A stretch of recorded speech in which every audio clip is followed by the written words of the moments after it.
Hey, Dave Lamont. Yes, up three in a row of these. I know. Do I have anything valuable to say? We'll find out. As you might guess, these nooners are completely unscripted. I titled this, What the Hell is Wrong with Us? Because we've gotten two examples over the last 48 hours of what the hell is wrong with us. The first one, of course, is the whole Will Smith thing last night, which I first thought, damn it, I got to buy a new TV set. The audio's crapped out on me. Then I found out, of course, I'm pretty sure the show's already on a delay, and then it really went into a delay for the language that was used. And there's all sorts of places on the internet you can see the F word and all that other stuff. And then a couple of days ago at the Atlanta airport, there was a man who punched a Southwest Airlines gate agent because he was mad about the flight turning around, but going to Nevada, I believe it was. But the guy was a putz on the flight, and they brought him back, and then he goes crazy, and it turns into a showdown. There's video of this too, and he trips off, starts taking his clothes off, so his shirt, like he's going to throw down. And I don't believe the Southwest Airlines employee was hurt, but there have been plenty of people hurt inside the airplane, and in addition to some people attacked and fights in airports. And that's why I wonder, what the hell is wrong with us? You know, we used to have some decorum in this country. Now, not always, and I'm not saying no. What the hell is wrong with us is what I'm saying. I was going to try to come up with a nice way of saying this, but there's no nice way of saying this. The guy was mad because he was going to miss something. Well, you know what? We've all had occasions, I know I have, where I've had to miss something because of a delayed flight or a canceled flight, or spent a night in an airport or a hotel that I didn't want to spend because there was a problem, either a delayed connection or a mechanical issue. Just recently, coming back from the PBA show I did, I was 5 hours late coming home because of mechanical issues with different airplanes in two different cities. I didn't punch anybody. And listen, if anybody understands anger, you're looking at him. I've dealt with it my whole life. But you know something? And this is the truth. I've never punched anybody.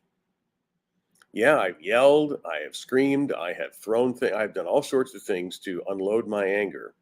And I have zero patting myself on the back for it either. But I've never gone quite to that point. And this is common now. It's almost when you don't see something like this. And why we got this way, I couldn't tell you.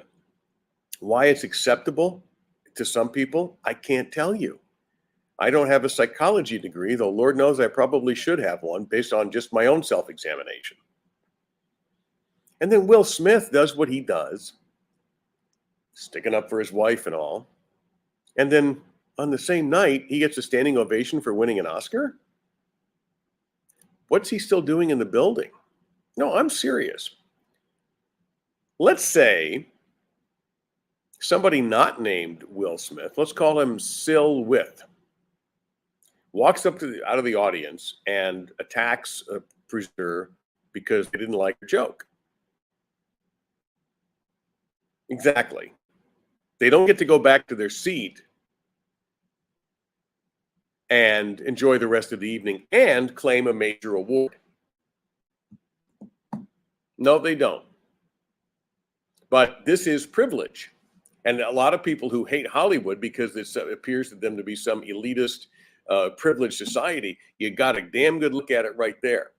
Now, I don't hate Hollywood, by the way. I'm not one of those types. But my point is, now, is it possible to strip away the celebrity? I guess not. Obviously not. Nobody thought, maybe we should have this guy in our building more, sullying our award show by attacking presenters because their feelings were hurt. And by the way, I didn't know his wife had a problem with it. It was a well-known problem with alopecia. Well, I'm sorry to hear that.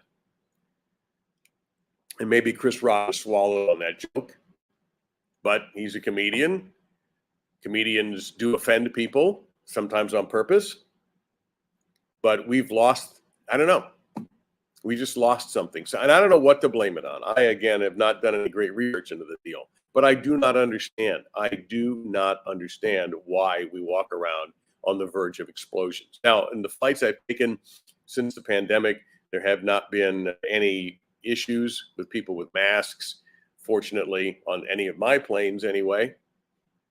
But you always wonder, you see somebody without a mask and you go, oh God, here we go. We're going to have trouble. And then they put it back on, or maybe they get reminded to put it on. And look, nobody likes to be reminded. I hate it. I would love to have the ability to travel whenever that's going to be next for me without having to worry about that. But that's how it is, and I'll comply. I'm okay with it. I'm not against it. I don't like it. There's a difference. Sometimes you have to do things you don't like to do, like speed limits or close to speed limits, or pull up at a stop sign or something, or pay taxes, which I don't like doing, but you do it because it's the law. And somehow some people think they're above the law. Well, we've seen that all the time, whether they're people who abuse the law in government or people who abuse the law with their taxes, non-tax payments, or whatever. But somewhere that's why, what the hell is wrong with us? Why was this okay for Will Smith to do this? It's not. It isn't. And you give me the old macho sticking up for the wife, or he bitch slapped him and she deserved it. Sorry. You really mad? Obviously he was really mad. Settle it someplace else. Don't make an ass of yourself on worldwide television, even though the audience of the show is shrinking. But that's neither here nor there. Now everybody knows about it. Well, it's just dumb. It's just dumb. And yet nobody seems to care about dumb anymore. Nobody seems to worry about whether there's a camera rolling or somebody's got a phone shooting you. The fights in airports over God knows what. Fights in fast food restaurants that are routinely captured. Now, I'm not saying this happens every single day and in every single part of the country. Of course not. That's not the case. But it baffles me. And there are no solutions except to behave better, to be better people, be a better person. We used to be told, turn the other cheek. Now we're slapping people in the cheek and not turning it. The F1 race, for those of you who watched, I still have it on DVR. I've seen some of it. I know it was a great finish with Verstappen and Leclerc. There was a fake pit stop thrown in, which I didn't understand what was happening. The announcers jumped on it pretty quickly that this might be a fake pit stop by Ferrari, and it was, and it almost helped them. But in the end, it was a nice duel by everything. The thing that was weird is they raced it all because there was an explosion, a terrorist attack, basically, about 10 miles from the track. You could see the smoke.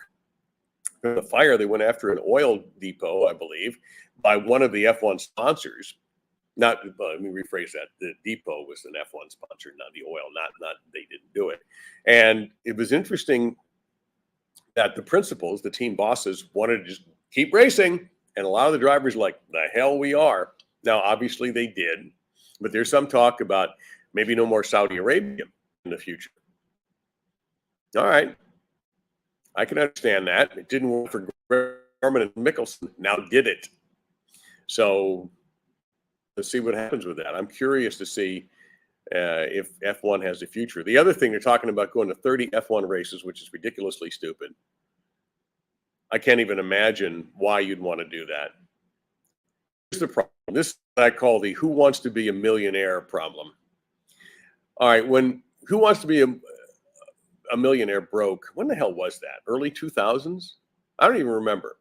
It was a sensation. It was on one night a week. There was a chance to win $1 million. You probably know the game show. You ask these questions, they get harder and more difficult, and lifelines and phone calls and missing out on big money or winning big money. Somebody finally won $1 million. It was a sensation. People were obsessed with it. I watched. I thought it was fun. Regis Philbin, who was already kind of a star, blew up, an unlikely star, by the way. A guy older in life, and it's always good to give older people a chance, isn't it? If they have the skills, which Regis, and the personality, which Regis had, and tons of it. And it was beautiful. It was fun to watch. What happened? Celebrity Who Wants to Be a Millionaire. And not just one night, but two. And then I think it was on like day after day after day after day in prime time. And what happens? They killed it because they overdid it. It got to be too much. Instead of sticking with a formula that worked, they decided to go for the quick cash grab. Let's just blow it out and we'll kill it. Now it's on syndication. I think Meredith Vieira still hosts, but she may not anymore.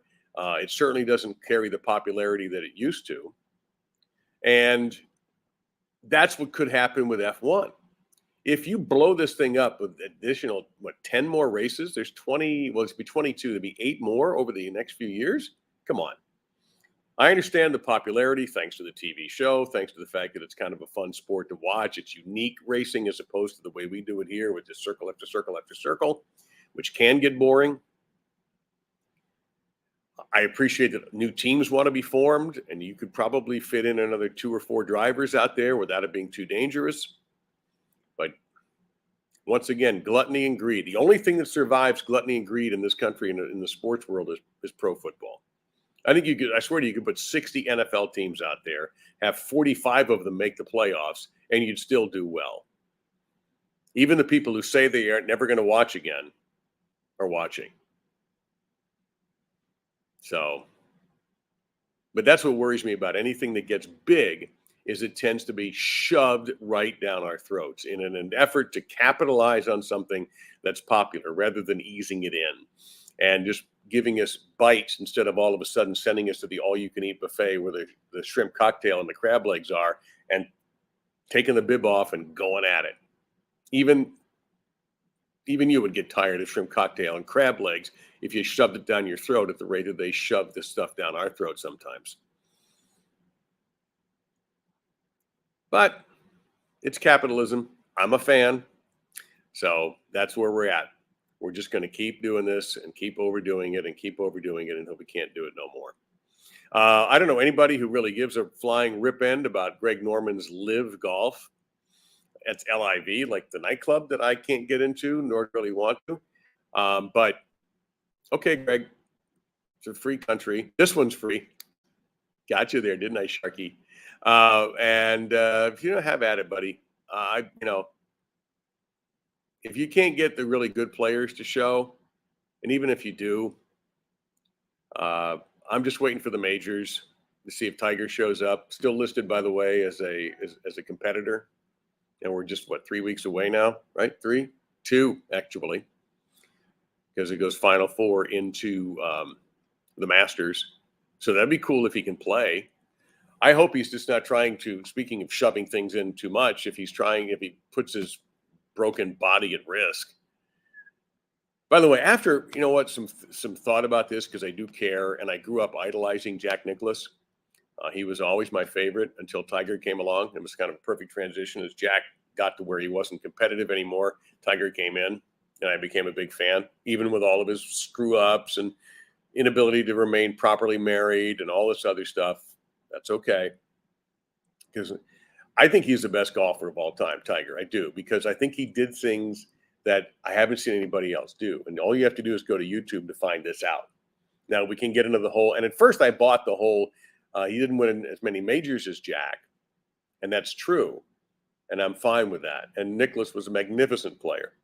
But this guy, Tiger, has done things, and there's videos all over the place, hitting shots, and I don't mean like knocking it stiff, because they all do that, or hitting long drives, because they all do that.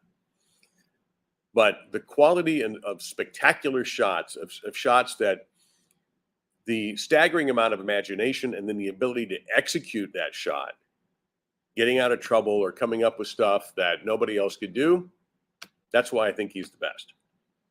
Yes, he's going to fall short of Nicklaus's record. There's no physical way he's going to win that many more majors. He probably won't win any more majors. But the quality is unbelievable. And that's why I would pick him 1 and then Jack 2. By the way, if you want to pick Jack 1, that's cool. To me, it's a clear 1-2. And then the rest of it, you can fill in however you want. And I know, understand, well, what about Ben Hogan? Well, I really watch Ben Hogan, okay? I'm not that old. Or any of the other great players that came, including, and to me, by the way, you have to win all 4 majors, all 4. So if you don't even count on the greatest list, period. You're out, okay? Period. So just thought I'd throw that in because I was thinking about all the rumors that Tiger's going to try to play at Augusta in a couple of weeks. And if he does, that's great. The Final Four will not feature the University of Miami. The air didn't run out of the balloon. It got popped by Kansas. I mean, they go in there with a 6-point lead at the half.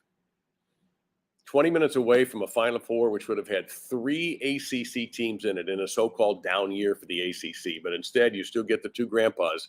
One last angry battle between Duke and North Carolina with Mike Krzyzewski coaching. I think Duke's going to win the whole damn thing. Much as I love Villanova, and a couple of days ago I would have put money on them to win it all, but now with that injury to Moore, I don't think that's going to help them. I think Duke's going to win it all. I think they'll beat North Carolina, and they'll beat whoever else they have to beat, probably Kansas. And that'll be that. But it's a hell of a Final Four. Kansas, North Carolina, Villanova, and Duke, all past champions. Fantastic Final Four. So looking forward to that. By the way, I don't want to leave without mentioning the return of highlights at Dania this weekend, the following weekend, in a little bit of a different format. The Battle of the Beach is going to start Friday night at 7. Saturday at 7, and then Sunday, I believe it's going to be 12:30 for a matinee.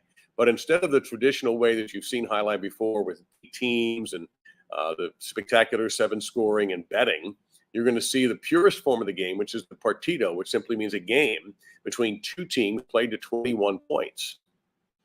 And then the winners will advance, and the losers will go into a loser's bracket and have to try to play their way out. And this is going to run over 2 weekends at Dania. And I think one of the weekends is actually going to start on a Thursday, but not this one. It's going to be April 1st, no kidding, at 7 o'clock. I'm going to be there and hopefully you can make it out. I think tickets are only $5. Again, I'll remind you to be upfront about it. You're not going to be able to bet on this, but it's going to be high-quality highlight. There are not just players from this area who have played here, but there are players coming in from around the world for these 2 weeks, and some damn good ones. So this ought to be a return. And by the way, Dania then will bring back a short 2-month winter season in the perfect, I believe it's December and January, the absolute perfect months in which to play highlight. Why? Because we have tons of people here. And I'll tell my friends at Dania this: if you're doing it right, you're playing on Christmas Eve. You're going to have a performance Christmas night, not in the matinee, Christmas night. And you're going to be open New Year's Eve, and you're going to have a New Year's Day matinee. When I was there in the 80s, admittedly, when highlight was a heck of a lot more popular than it is now, and we would draw 6,000 people around the holidays because there were so many people here, and they were looking for things to do. I don't know about you, but I did more than my share of holiday visiting. And particularly when our boys were younger, we would be in 3 states in 7 days, which is always a good idea when you have smaller children. It's really bright to travel a lot with them. Whew. Anyway, the point is, people get tired of just sitting around the house watching. Maybe they don't anymore. People are a lot lazier. That's part of what the hell is wrong with us. But no, seriously. Oh, I don't want to go. Just deliver me my food. I'm so lazy. Oh, I hate that. Hate it. Anyway, people would come out like crazy because they get tired of being around. Let's just get out of here. Let's go to the movies. Why do you think Christmas movies are a thing? Or the NBA on Christmas Day, although you have to be home to watch that, unless you live in the city where they're playing a game. People need a break. So good move there to put those in the holidays. I'm pretty sure it's December, January. If I'm wrong, scratch that part of the show. And that's going to be it for me for today. Thank you for watching. Hopefully we can figure out what in the world is wrong with us and do something about it before it's too late, although I'm beginning to believe it's too late. I hope I'm wrong. For once, I hope I'm wrong. See you later.